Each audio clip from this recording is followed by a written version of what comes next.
नमस्कार, आप सभी का स्वागत है। मैं हूं निशा। आइए पूरी खबरें देखते हैं संगम न्यूज पर। रूस और यूक्रेन के बीच चल रहे युद्ध में अपने हॉस्टल में फंस गई प्रयागराज की एमबीबीएस की स्टूडेंट यशस्वी श्रीवास्तव के सकुशल घर वापस आने पर परिजनों ने राहत की सांस ली है। यशस्वी श्रीवास्तव यूक्रेन के शहर इवांका में फ्रांसिस यूनिवर्सिटी की एमबीबीएस फर्स्ट ईयर की स्टूडेंट थी और वो वहीं यूनिवर्सिटी के हॉस्टल में रह रही थी। इस बीच यूक्रेन और रूस के बीच युद्ध शुरू होते ही जिस हॉस्टल में वो रह रही थी उसके आसपास लगातार बमबारी शुरू हो गई।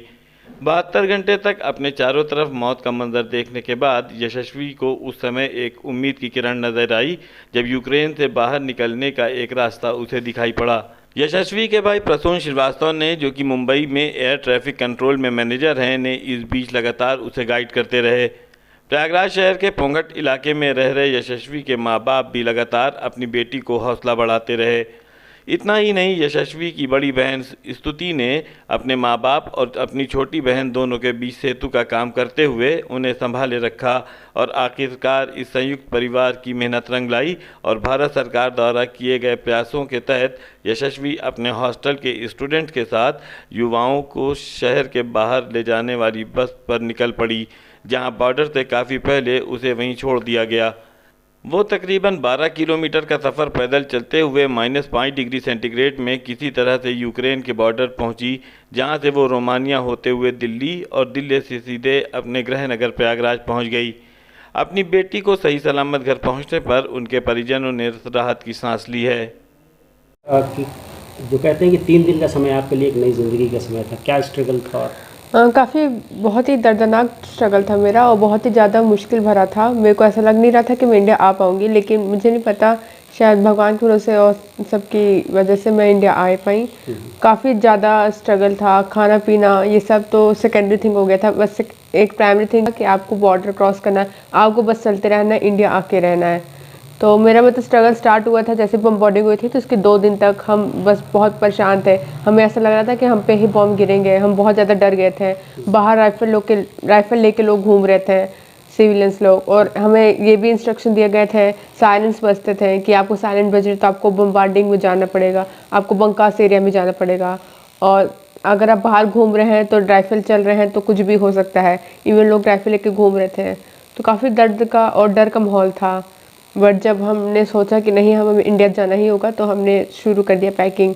यूनिवर्सिटी का भी आदेश आया कि वो संडे को हमें ले जाएगा बॉर्डर पर, बट हमने रुका नहीं और हमने सोचा कि हम खुद से ही बस करेंगे। तो काफ़ी इंडियंस लोग ने मिलके बहुत सारी बसेस की, बहुत तरीके की बसेस की, और मैं लकी थी कि मैं रोमानिया के बॉर्डर पर आई। और रोमानिया के बॉर्डर पे आने से पहले ही 8-9 किलोमीटर पहले हमें छोड़ दिया गया, फिर वहाँ से हम पैदल आए।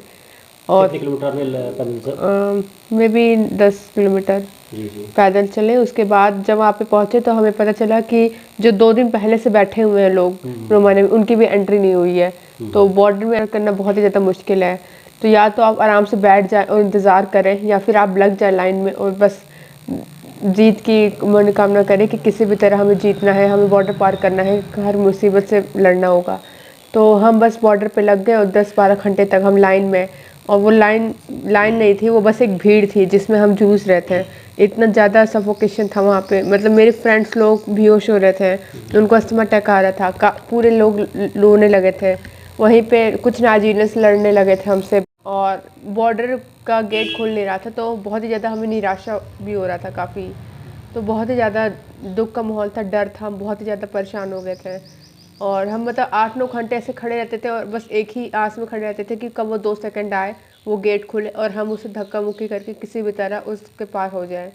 लेकिन बहुत ही ज़्यादा मुश्किलों का सामना करना पड़ा, और इतनी ज़्यादा ठंड थी, माइनस में टेम्परेचर था, और खाना पीना तो मतलब उस टाइम कुछ नहीं था। ऐसा लग रहा था बस हम बॉर्डर पार कर ले, बस इंडिया पहुँच जाएँ, भले हम 3-4 दिन बिना खाए रह लें, लेकिन बस इंडिया पहुँच जाएँ।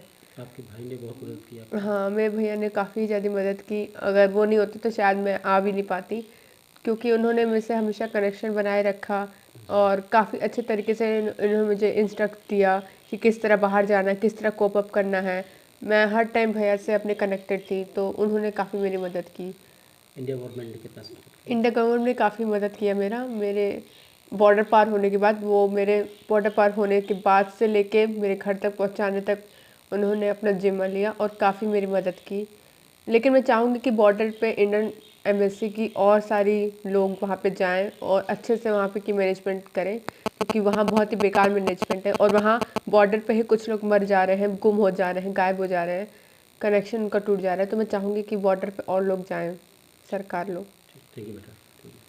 नहीं, जब मैंने सुना कि वहाँ पे तो लड़ाई शुरू हो गई है, मेरी बेटी भी वहीं पे है, तो हम लोग बहुत घबरा गए थे। हम लोग रात में सोते नहीं थे, खाना नहीं खाते थे, दिन और रात बहुत बेचैनी होती थी, बहुत घबराहट होती थी। हम लोग रात भर घूमते रहते थे, टहलते रहते थे, कैसे मेरे बच्चे आए मेरे पास में, बहुत डरे हुए थे। फिर बेटे ने काफ़ी हेल्प किया। फिर 10 घंटे तक लाइन में लग के हम बोले बेटा कैसे भी आओ, तुमको आना है। 10 घंटे मेरी बच्ची लाइन में लगी रही, उसके हाथ में ब्लड जम जाते थे। -5 डिग्री में 10 घंटे लाइन में खड़ी रही। फिर जैसे ही थोड़ा सा खुलता था बॉर्डर का गेट, और बच्चे जी जान लगा के भागते थे।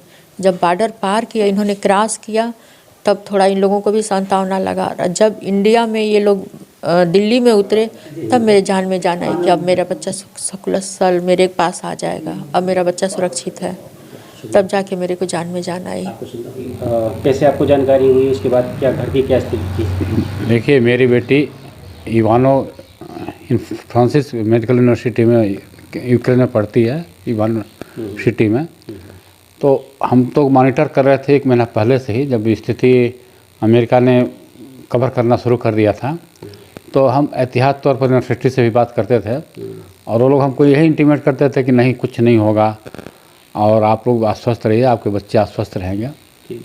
मीनवाइल जब ऐसा लगा कि सिचुएशन नहीं, उसको वर्स्ट कंडीशन होने जा रही है, तो हम लोगों ने भी यूनिवर्सिटी से कहा। यूनिवर्सिटी वाले बिल्कुल इधर, उनको क्या था कि बच्चों को इंगेज रखना, वो ऑफलाइन क्लास कर दे, जो स्टडी का इंटेंसिटी है और बढ़ा दिए और तेज़ पढ़ाई कराने लगे। बच्चों को ये बताने लगा कि तुम लोग चले जाओगे तो तुमको नेक्स्ट तुम्हारा प्रमोशन नहीं हो पाएगा, तुम्हारा लैप्स कर जाएगा जो भी साल है। तो इसके डर से बच्चे भी मतलब आने के लिए उत्सुक नहीं थे। मीनवाइल जब एक्सट्रीम कंडीशन होने लगी, अटैक शुरू हो गया, उस कंडीशन में यूनिवर्सिटी ने थोड़ा सा सपोर्ट किया। और सपोर्ट ये किया कि उन्होंने पूरे बच्चों को बस में भर के और बॉर्डर तक पहुंचा दिया। बॉर्डर पर हमारे बच्चे 10-15 किलोमीटर तक पैदल ही चले। उनके पास कुछ खाना भी नहीं था, कुछ भी नहीं था, रस भी बहुत हो गया था। तो उस कंडीशन में हमारी बेटियाँ थोड़ी सी स्ट्रांग है, विल पावर उसका स्ट्रांग है। तो वो तो हमको बताती रही थी कि नहीं पापा, आई एम सेफ, आप बिल्कुल डरिए नहीं। और उसका जो विल पावर ही है, वही यहाँ तक लाने में बिना किसी प्रॉब्लम के वो आ गई। तो अब स्ट्रगल करके उसने बॉर्डर क्रॉस किया, और दौड़ते दौड़ते उसने फिर एक बस भी पकड़ा। बस एक्चुअली जो, और वो एयरपोर्ट तक ले गया। तो एयरपोर्ट जाने में भी उसको ऑलमोस्ट 10 to 12 घंटे लग गए, 10-12 घंटे लग गए, बॉर्डर तक। इसके बीच में बिल्कुल 2 दिन तक वो सोई ही नहीं, पूरे 2 दिन तक बिल्कुल न खाई, न पी, न सोई। तो बिल्कुल उसके फ्रेंड बताती है कि कोई गिर जा रहा था, जो जिसका सामान गिर गया उसका सामान को उठा नहीं सकते थे, रस इतनी थी, तफरा मतलब इतना था कि कोई भी बच्चा अगर कहीं अगर गिर जाता है कि किसी को, तो उस कंडीशन में क्या है कि वो बच्चे को छोड़ कर के लोग भागते थे। सबको अपनी जान बचा रहे थे। इसके बहुत सारे फ्रेंड भी छूट गए थे। तो उस वहाँ रहने, यहाँ घर में क्या स्थिति थी आप लोग?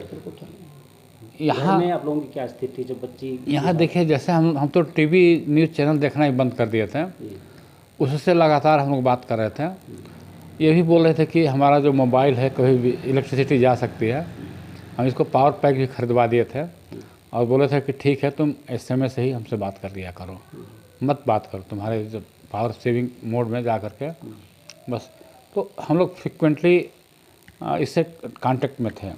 हमारा लड़का जो एक बॉम्बे में है, और एयर ट्रैफिक कंट्रोलर है, तो उससे ये लगातार टच में रहता था और उसको गाइड करता रहता था, क्या जाना है, किस एरिया में तुमको जाना है, क्योंकि उसको पूरे वर्ल्ड के बारे में उसकी जानकारी है, किस एयरपोर्ट पर कहाँ कैसे जाना है। तो उसको वास्ट नॉलेज है पूरे वर्ल्ड के बारे में, तो वो इसको गाइड करता रहा। और फिर उस यूनिवर्सिटी वालों ने भी इसको सहयोग किया वहाँ से निकालने के लिए। तो मैं यूनिवर्सिटी वालों को भी धन्यवाद दूंगा। सबसे पहले तो हम लोग को लग रहा था कि जैसे लड़ाई हो रही है तो इतना ज़्यादा होगा नहीं, क्योंकि वो लोग डेट दिए थे 16 फरवरी को हम लड़ाई करेंगे। तब तक तो मम्मी पापा हाँ ठीक थे, लेकिन जैसे ही बॉम्ब गिरा मतलब मम्मी की तो हालत ख़राब हो गई थी। ना खा रही थी ना पी रही थी, लेट भी नहीं पा रही थी, बाहर टहल भी नहीं पा रही, मतलब बेचैनी जैसे 1-1 घंटा उनके लिए भारी हो रहा था। तुरंत फ़ोन लगाओ, तुरंत वीडियो कॉल करते थे, तो बहुत ज़्यादा मुश्किल हो गया था संभालना। तो फिर ऐसा लगता था कि वो टीवी ना ही देखें, थोड़ा सा मन को शांति मिले, तो कुछ सत्संग देख लें, कुछ भक्ति वाला चीज़, लेकिन फिर नहीं मांगता था। 2 मिनट के बाद फिर हम लोग न्यूज़ चैनल लगा देते थे, इस यशस्वी से बात करते थे। तो यही था कि वो कैसे भी जल्द से जल्द वापस आ जाए। तो काफ़ी अच्छे तरीके से गवर्नमेंट ने भी हम लोगों का साथ दिया, हर एक बच्चे को अपना बच्चा माना और तुरंत इसको भेज दिया। तो बहुत अच्छा था गवर्नमेंट सरकार का भी, और मम्मी पापा भी स्ट्रांग थोड़े थे, लेकिन फिर भी बाकी सब पेरेंट्स अभी भी काफ़ी रो रहे होंगे क्योंकि उनके बच्चे अभी तक आए नहीं हैं। तो वो सब भी हिम्मत ना हारे, आएंगे, आज नहीं तो कल परसों पक्का आएंगे। भगवान पे बस विश्वास रखे, आ जाएंगे तुरंत जी। आज खबरों में बस इतना ही। आप हमारे YouTube चैनल को लाइक कीजिए, सब्सक्राइब कीजिए और शेयर कीजिए, और आप देखते रहिए संगम न्यूज़। नमस्कार।